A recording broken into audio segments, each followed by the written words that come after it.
working altar. I do have a lot of different altars, mainly because I have my shop where I do most of my magical work for other people, and then I do my own work at home, and sometimes I'll bring home a little bit of homework if there's somebody I feel that needs a little extra work and I've got to do it on my home altar. So this is my home altar where I do my own work, and it's different than my one at work. I do have a lot of altars also here at my house, mainly because any flat surface in my house is pretty much an altar. So probably 20, 25 different altars, but this is my working altar, and it's where I spend most of my time when I'm doing my own magical work. And I'm very eclectic with what I put on my altar. I've studied a lot of different traditions, so you're going to notice a lot of weird stuff here, but it all has meaning for me. So I'm going to take you through it and show you some of my goodies that I use on a regular basis. And there really isn't anything on this altar that I don't use or that isn't meaningful to me in some way. So this is Jean-Paul Lecrac. He was a gift from one of my dear friends, Hexa Vital.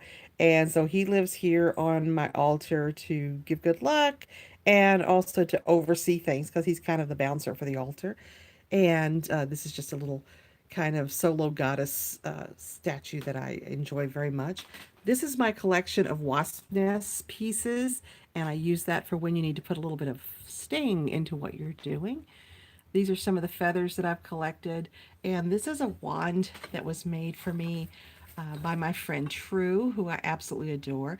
This is my Targaryen dragon egg jar where I put little pieces of paper for things I'm grateful for whenever something really wonderful comes up, which is pretty often, I'm glad to say. This is the Queen's crown right here. It's a censer that I use. It's got more feathers in it and, gosh, a whole big bunch of incense sticks in it. This is my hand, my helping hand.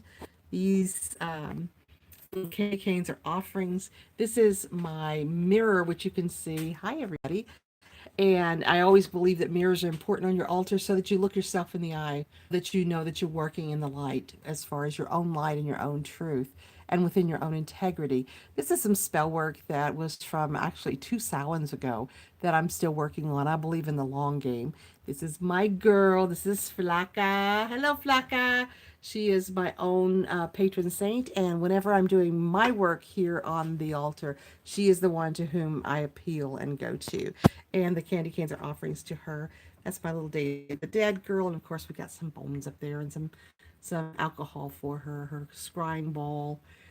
And this is her dragon back there. A lot of people don't know that in my altar, Flocka has a dragon.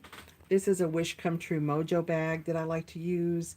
This is also a chakra candle holder, tea light holder that I enjoy. This is another tribute to Flocka. This is my scrying ball that I use for her.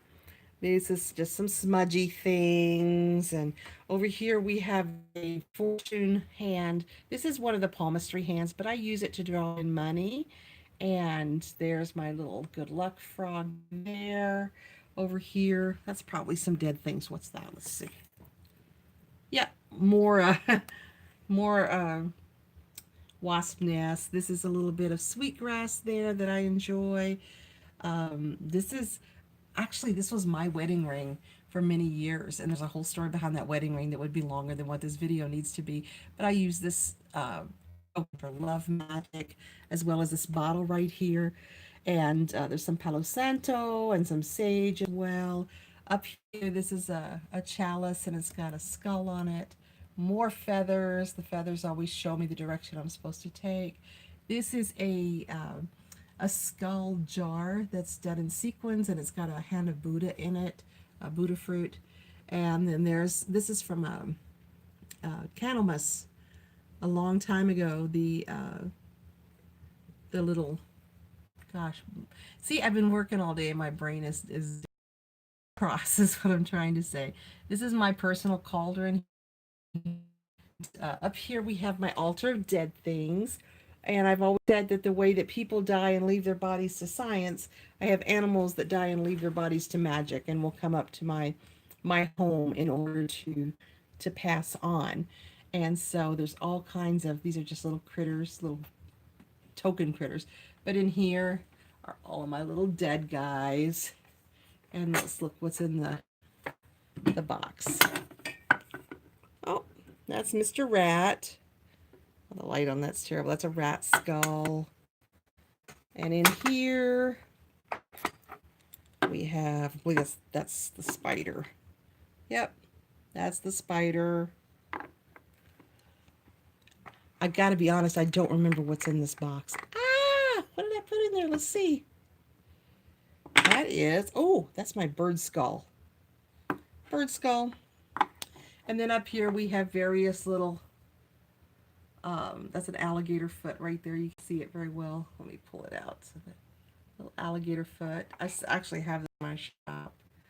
And then just different little critters. There's some lizards, and up here we actually have more lizards, lots of little lizards in my house, and then just get up on my back and die. There. Giant dragonflies and praying mantises and things like that. Up here's my little Lucky Frog. Hi, Lucky Frog, Fortune Frog. This is the Day of the Dead skull that my husband bought for me. And this is Flacca's owl, because she always have to have her owl picture around her. Hi, everybody. And this is another Santa Muerte picture that was drawn for me by my beautiful friend Ray Flood. So yeah, lots of good stuff, and that's what this Working Witches altar looks like. Talk to me about what yours looks like. This is also the place where I put some of my petitions, is right under her throne, so that they go right up to her. So what I'll do is I'll write my petition or make my offerings inside there and put them in that little sealed jar too.